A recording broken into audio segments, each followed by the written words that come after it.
Hey, family, and happy new year. Happy new month, happy new year, happy new decade, happy all of the things. It's your girl, Chef Evelyn here, and I'm so excited to come to you today with another video. Have you been enjoying these videos? If you've been here before, let me know in the comments below if you've been enjoying these videos. And if you like these kind of talk videos, then I know that you will definitely enjoy the Eat Out at Home podcast. But anyway, if you are new here, depending upon where you are watching, either subscribe or follow the page, turn your notifications on, listen, because I got a lot more videos coming your way this month. Because listen, not only is it a new year, not only is it a new month, but it's a new decade. And so you know what that means. Everybody trying to get their healthy resolutions on. You told yourself this decade, you're going to get in the best shape of your life. You told yourself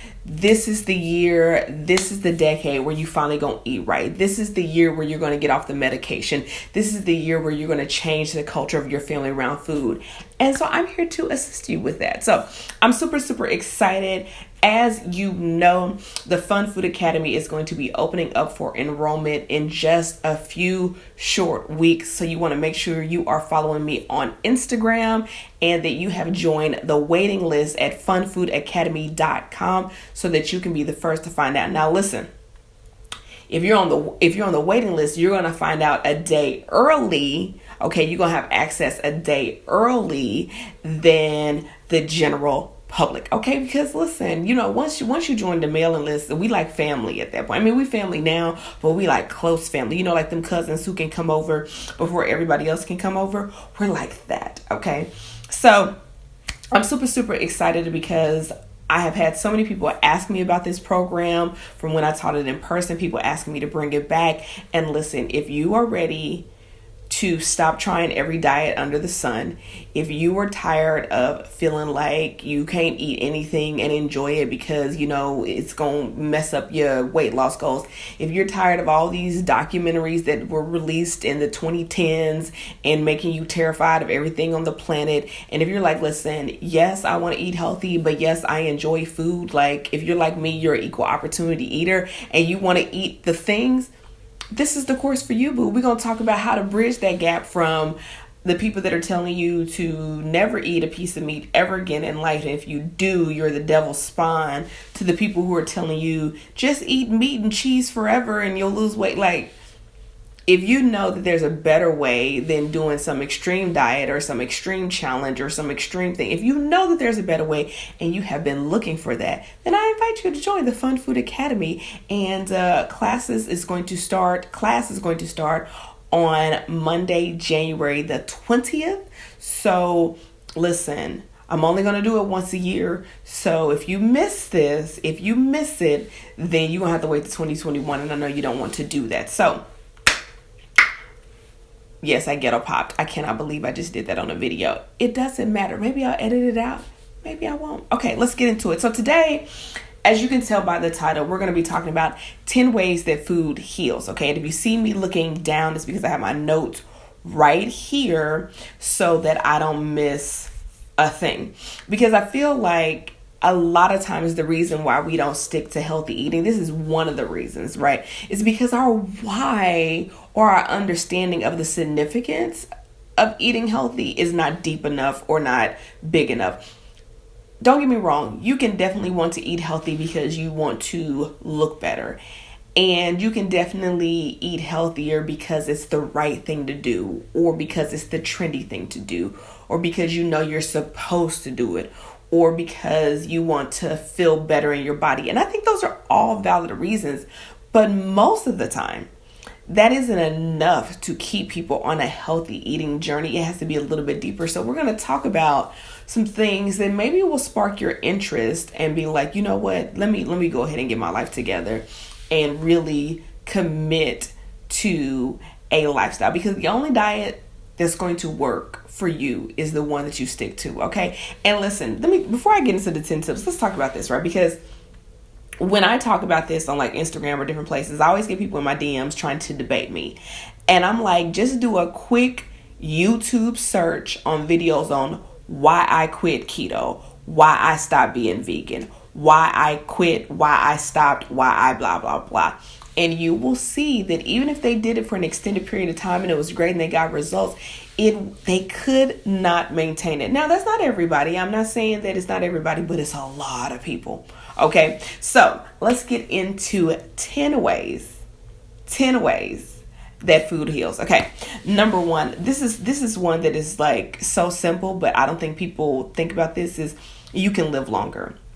You cannot mistreat your body year after year after year and expect for it to have like longevity. It's kind of like a car. Like if you never get the oil change, if you always put the cheapest gas in it, if you don't get it repaired, if you don't take care of it, like it probably could last 20 years, but you probably gonna get like 8 out of it. You know what I'm saying? It's the same thing with your body. The better you treat it, the better you feed it, the longer it will last. And so when you look at the cultures around the world of the people who have lived the longest, diet is a huge part. What they're eating, what they're not eating, the way they think about food is a huge part of that. Okay.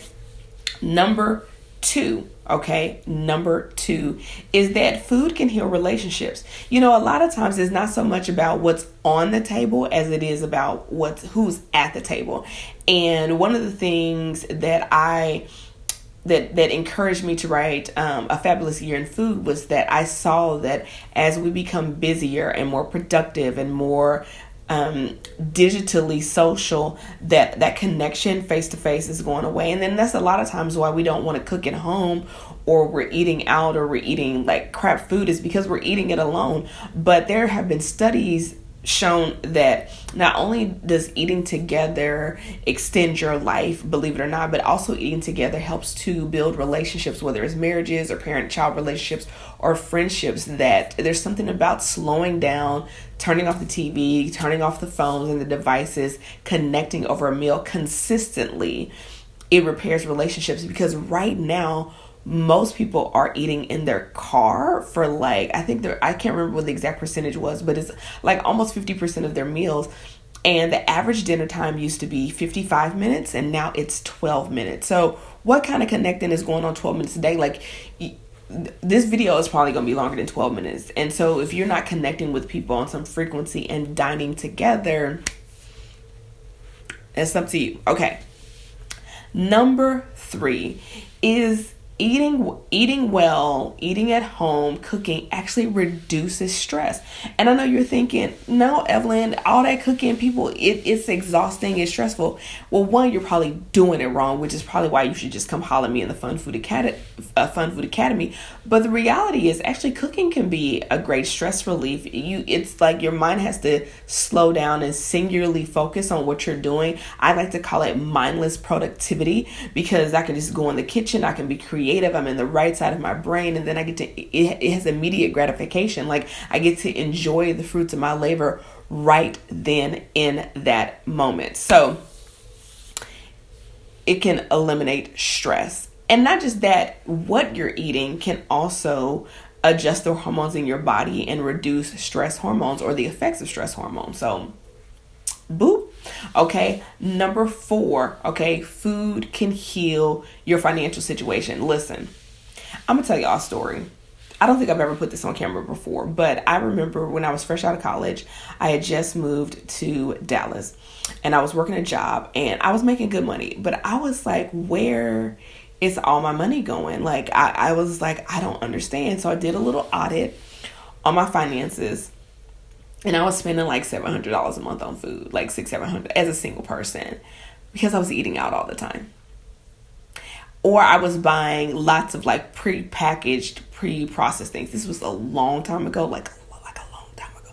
Like I graduated a minute ago. We ain't gonna say how long ago, but it's been a minute. Okay. And I realized, I was like, girl, you know how to cook. Like, what are you doing? Like, get yourself in the kitchen and cook. And so really, when I started paying attention to what I was eating, it also made me pay attention to what I was buying and what I was spending. And now, like for a single person, I spend like between $50 to $75 a week for the whole week, and I'm eating organic. So when people tell me that eating healthy is expensive, I'm like, you lie. Where? Listen. Anyway, okay, let me keep going.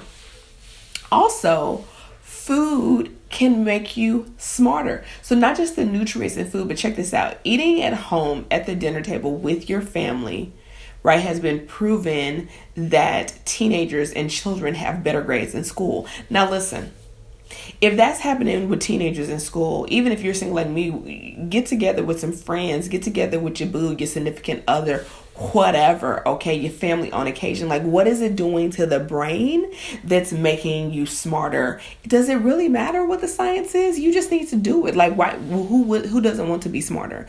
If you have children, you're saying that just by having dinner at home at the dinner table could improve their grades. So your already B+ student who's doing pretty well could be an A+ student if y'all would just sit down at the dinner table 5 days out the week. Turn off the devices, eat something healthy. Better yet, bring them in the kitchen to cook with you. Yes, okay. Here's one of my favorite ones, and I can prove this to be true. When you eat well, you sleep better. When I tell you knocked out sleep, like your body has gotten everything it needs. And so it's not spending energy while you're trying to sleep, fighting all this crap that you put in your body. It's like, yes, I can rest. I can completely shut down and do what I need to do, particularly if you don't go to bed on a full stomach. Like if you go to bed on an empty stomach, the digestive tract can relax, and all of the processes that go in around digesting food can relax, can turn off or slow down, and your body will go into this deep sleep. I'm talking about almost slobbering sleep. I'm not going to say whether or not I have slobbered as an adult. I'm not going to say that, but what I'm saying is, if you have ever slobbered in your life, that level of deep sleep. And I know some of y'all are like, when's the last time you've had a great, like, you may have had 8 hours of sleep, but like that deep, like you didn't wake up tired, or you didn't wake up like, man, if I could just have like 10 more minutes, which, side note, why do we do that? The 10 minutes never feels different. It never feels like you got extra sleep. Like, unless you sleep another hour, it never feels like that. I don't know why we do that. Anyway, I digress. Listen, here's another one. When you eat at home, you eat well, you cook for yourself, you actually have more time. I know that sounds kind of the opposite, because we think that if I just drive through or have it delivered, I have more time, but it's weird. We don't. Like, because you're planning it out and you're thinking about it and you're not making in the moment decisions, you're not nickeling and diming your time away the way you are when you're trying to figure out what to eat all the time. When you have your healthy eating game plan and you know what you're going to be eating for the next 2 or 3 days, like, you're actually saving yourself time. You're saving yourself mental fatigue. You're saving yourself decision fatigue. It's a whole thing. Like, listen, I know you like, that don't make sense. Don't believe me, just watch. Oh, listen, this is everyone's least favorite word, but everybody wants the results of this, but they don't want to do it. But when you cook and eat at home and you eat healthy, it makes you more disciplined, because you have to make time for that. You have to commit to that. You have to have a plan for that. You have to rearrange things for that. And so it makes you be more disciplined. So all that chitter chatter you're doing with the office, with the people about stuff that really don't matter, you cut that down, because you're like, I got to get home because I'm going to do X, Y, and Z. And so it makes you be more efficient at your job or in your work, because you're like, I got stuff to do. And so I don't want to spend this time doing that thing. It just makes you more disciplined. I know it's the big D word that nobody likes, but we all want the benefits of it. And you told yourself, I know you did, that you were going to be more disciplined this year. I know you did. An easy way to do that is to start cooking and eating at home more consistently and more healthy, okay? And discipline helps you cultivate healthy habits all around, okay? Listen, because how you do one thing is how you do everything. There's a word, but I digress. Okay, so here's one that may shock you, may be applicable to you, may not, depend on your family. There have been studies that have shown that when families eat together at home, that there is a direct correlation between eating at home at the dinner table 5 nights a week with your family and a drop in percentage of teenage pregnancy and drug use. Now, I don't have any kids, but I'm telling you, like, who gonna be eating at home 7 days a week when I do get married and have kids? Like, are you serious? Just by bringing the family together for a meal. This is how important it is. Like I tell people all the time, I was like, listen, you know, eating together and eating at home was a major deal because Jesus was like, let me do a Last Supper. He was like, not let me do this last mission trip, not let me do this last miracle, not let me do this last scroll, not let me do this last talk, not let me do this last basketball game. None of that. He was like, let's get together and eat before I go. Okay, anyway.